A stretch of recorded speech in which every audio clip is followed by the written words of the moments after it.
Hello, ladies and gentlemen, and welcome to the Discriminating Gamer. You know, the past, the present, and the future all walked into a bar. It was tense. Ladies and gentlemen, today we're going to go ahead and take a look at my top 10 18th century games.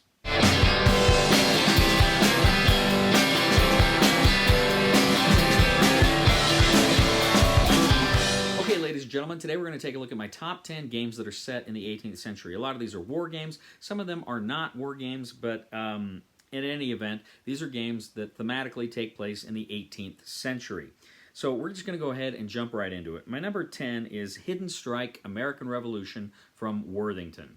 So Hidden Strike American Revolution from Worthington is a game that can be played in different modes. You can play it cooperatively, competitively. You can even do one with a hidden traitor mode.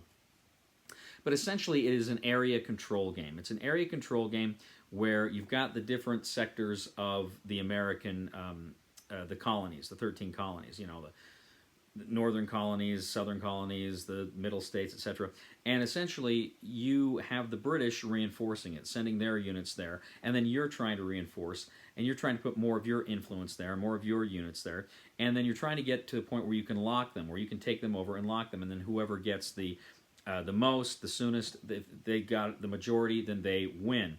But it's a very fun, relatively light, relatively quick game that, as I say, you can play it with these different modes. Competitively, where one side's Britain, one side's the colonies. You can play it cooperatively, where you're all working together to keep the British out. Or, you, as I say, you can play it as a hidden traitor game, where essentially you each get a founding father card. John Adams, Ben Franklin, Thomas Jefferson, and of course, Benedict Arnold. But it turns out one of you is the traitor, not necessarily Benedict Arnold. So it's actually kind of a fun way to play the game. But there's a lot of different ways to play it. But this is Hidden Strike, American Revolution. That is from Worthington, and that is my number 10. My number 9 is a game that I played fairly recently. I just reviewed it fairly recently. And it's a fun game of the French Revolution, and it's a States of Siege game. This is Levée en Masse by Worthington. Again, Worthington. And again, this is fun because it's States of Siege. You're in Paris. You're trying to defend the revolution. You've got to withstand attacks that are coming at you from these different armies toward Paris. And at the same time, you also have to keep your eye on these political tracks. You, of course, have your republic, which you want to get very far. But then you also have despotism, which could take over the revolution. You have monarchy, which you're trying to keep in check. So you're trying to do those things. But you're playing through the cards, and the cards are little mini history lessons. They talk about the various events that played out during the French Revolution. So if you like States of Siege games, it's a very fun one. This is States of Siege, or Levée en Masse. That is my number 9, and that is from Worthington. My number 8 is an older game, and I ended up giving it away just because I never got it to the table. But it's a war game from Victory Point Games. It was a game that was played back in the day. And this is Leuthen, Friedrich's greatest victory. It was, I think, the date's December 5th, 1757. So it's set during the 7 Years' War, and it's about the Battle of Leuthen. And you're on hexes. You've got, of course, got terrain. You've got cards you can play, and there's some kind of false setup. You can set up fake units because, of course, Frederick was outnumbered there, and you can go ahead. You can set up these fake units, which to your enemy look like they're real, but you know they're fake. And then, of course, you go to fight him. And you can find out. So your enemy kind of has to position himself in such a way where he's got all his bases covered, while you, playing Frederick, you can psych them out. You can fool them. It's fun with playing both sides. I really enjoyed it. Again, this was a great Victory Points game that I'd like to see come back. I'd like to see it reprinted. I'm kind of having some giver-awayers regret because I gave it to a friend, and it's a fun game. So this is Leuthen, Frederick's Greatest Victory, and that's from Victory Point Games. That is my number 8. My number 7 is another Worthington game. This, and spoiler alert, it won't be the last. This is a game that, again, I played a few months back, and I really got a kick out of it. This is 1759 Siege of Quebec. 1759 Siege of Quebec. And this is, again, another game set during the 7 Years' War, the French and Indian War. And this is one of their great siege games where essentially you can play either side, and you're playing through a card deck. You're trying to get through the deck, and if you're, the one side you're trying to take the fort, you're trying to take the position. And, you know, the British are trying to take it from the French. The French, you're trying to hold it. But it plays very differently depending on which side you are. But you've got blocks. You're losing the blocks. You're losing your military strength as the game progresses. You've got to kind of force your ships into a special area. So, but it's a lot of fun. I really enjoyed it. It's another the siege game by.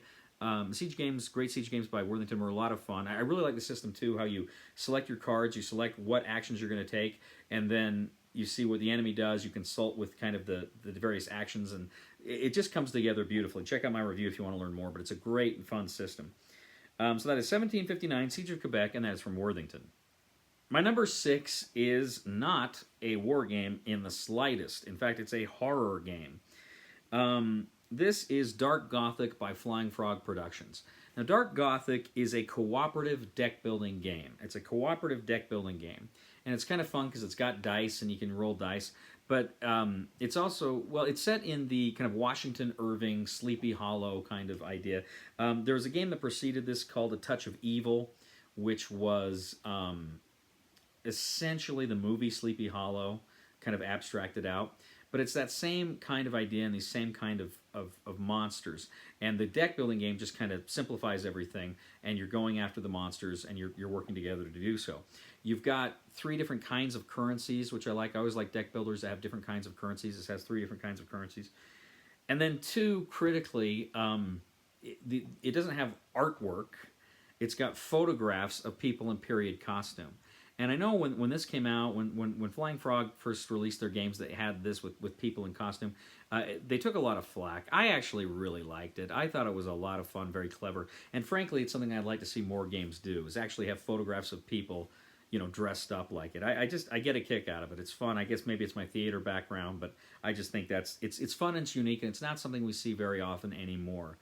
But it's a super fun cooperative deck builder. This is number 6. That's my Dark Gothic from Flying Frog Productions. My number 5 is another game set during the French and Indian War. This is 1754 Conquest from Academy Games.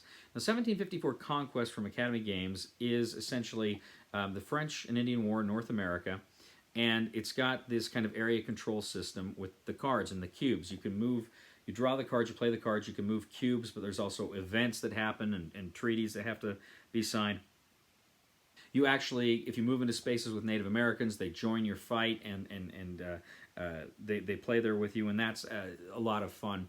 What I really like about this game and this series of games is, first of all, I like how you've got the die in the game. And when you roll die in combat, the die you roll may force your people to retreat. So not only are you sweating it when your enemy rolls die, you're kind of sweating it when you're rolling die, because some of your guys will be retreated off of the battle. And eventually they can come back, but how they're positioned is important, right? So that is a really fun aspect of the game. But also, one of the things I really enjoy is you've got the different factions on the board. And the different factions, you play a 4-player game, you got 4 different factions. At the beginning of each round, you play a who's going, right? You essentially select who's going next. And so you never know from turn to turn who is going to go. And that means you can't develop a long-term strategy for that round, because if somebody goes before you, then you're not going to have the ability to do what you want to do, or you may not. And so it's one of those systems that keeps you invested the whole game. Great system, and it's one of a great series of games from Academy Games, and that is 1754 Conquest number 5. My number 4 is a game from GMT Games. It's about time, right? And this is Washington's War. Washington's War is a great game that takes place during the American Revolution. And the idea here of the American Revolution, or rather as the game is played, is it's almost like a Twilight Struggle kind of feel, in the sense that you have political power you're trying to exert, but at the same time you have military power, and you have armies that are moving around the board. And what I really liked about this game is the fact that as you're trying to control the states, you're trying to control the colonies, and you're fighting each other, again, there's one thing that kind of adds that era of unpredictability to the game is this idea that you can you don't know when it's going to end. You don't know when the treaty card is going to come out, which ends the war. So that is something that is really, really cool that I really, really like as well. But that is number 4, Washington's War, and that is from GMT Games.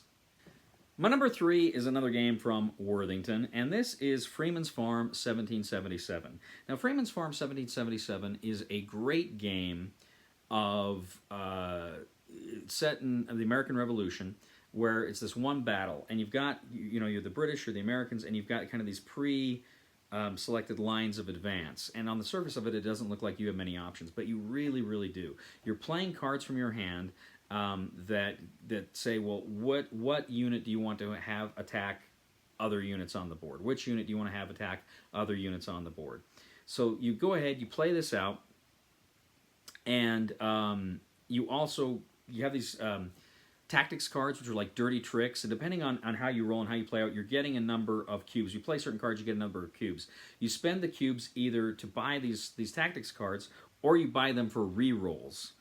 And so it's really cool because you want to re-roll stuff. But just the way that the dice and combat work here are just tremendous fun. You're trying to knock more of the enemy off the board. I freaking love Freeman's Farm 1777. I played it in Texas for the first time. I played it many times since. Really enjoy Freeman's Farm.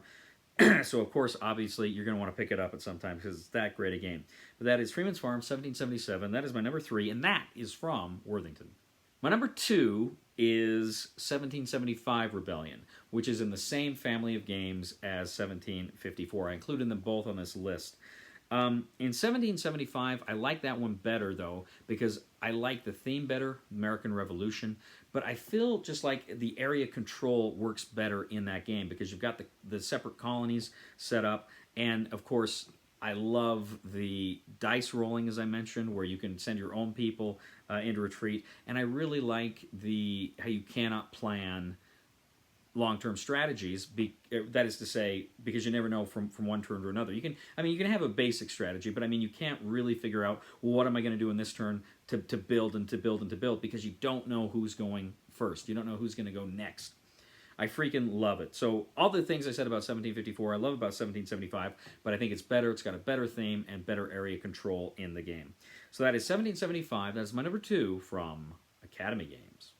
Now my number 1, 18th century game. This should be no surprise to anybody who really, really likes the channel. 1775 is usually in my top 10 list, roughly, and this one is too, and I like this one just probably a hair better, although it's a little more complicated in some respects. But this is Friedrich, from, I think it was released domestically by Rio Grande Games. But Friedrich is a game that, again, it's 7 Years' War. One player is Friedrich. You've got the French player, the Russian player, the Austrian player, and they're all at war with Friedrich. But they're not necessarily working together. So Friedrich has all these armies. Militarily, he's the single strongest, but as the game goes on, his strength is whittled down. And what's cool about this one is you have to maintain supply lines. You have to make sure you've got your supply next to you when you're out of your own home country. But what's really interesting here, too, is there's kind of a grid on the game board. And as you go into different spaces in the grid, you got a map that you're going along the roads in the map. But as you're in different spaces in the game board, what the game essentially means is it is a card game where you have suits of cards, clubs, diamonds, hearts, etc. And if you're in that specific grid, whenever you battle, you can only play cards that have that suit. And you're adding up the numbers. And whoever has the most numbers can play the most cards of their suit and adds the numbers. They're going to win. And your strength of your armies are always kind of hidden information. You write them down. And it's just a lot of fun. I did a review on this a few years ago. I absolutely love Friedrich. One of my favorite war games. And it's brilliant. I've got Maria, which I still have not played, which is kind of a sequel. It's kind of similar to it. I got to play Maria at some point. But I love, love, love Friedrich. That is my number 1 game from the 18th century, or of the 18th century, thematically of the 18th century of all time. Friedrich, number 1. That was from Rio Grande Games. Well, ladies and gentlemen, thank you for joining us. I'm always eager to hear what you think of the list. Please leave a comment here on YouTube or Facebook or Board Game Geek. What do you think about these games? Do you like them? Do you not like them? Do you think there are other great 18th century games, thematic games, that should be on this list? Please let me know. I'd also ask you to please, of course, subscribe to us on YouTube, like us on Facebook, follow us on Twitter. Please leave comments for us. Like I say, we'd love to hear back from you. And please check out my other channel. That is Cody Carlson, PhD, where we talk about military history, books on history. I'm actually uploading some of my lectures for my classes on there. So that's Cody Carlson, PhD. Please subscribe to that channel. And please give a thumb to this video. I'll probably post it in the forums on Board Game Geek. We appreciate that a lot. Well, ladies and gentlemen, ordinarily I tell a closing joke. I'm not going to do that because I want to speak a little bit about the 18th century. During the 18th century, during the Battle of Bunker Hill, during the American Revolution to be precise, you actually had a soldier who disobeyed orders, and he fired before. Of course, the famous order was given, don't fire until you see the whites of their eyes. This person fired first. It was the first shot of the Battle of Bunker Hill. We know that because the person who shot it was later court-martialed. He'll be acquitted, and he'll go on to become a major. He's a private at the time. He'll become a major. His name escapes me. But that musket actually, right now, exists about 3 hours north of me in Du Bois, Wyoming, of all places. That musket is in Wyoming, and there it is. It's a beautiful, beautiful musket. Just wanted to show that off. Take care, everybody. Please somebody help me on my feet again. And I don't know where I'm going, and I don't know where I've been. Please somebody help me on the solid ground. It's a long time, and I'll be dying. Once a year I wind up in the band. God knows that I love to fight, but I don't ever win. It's a fine line to damnation, but God let me in.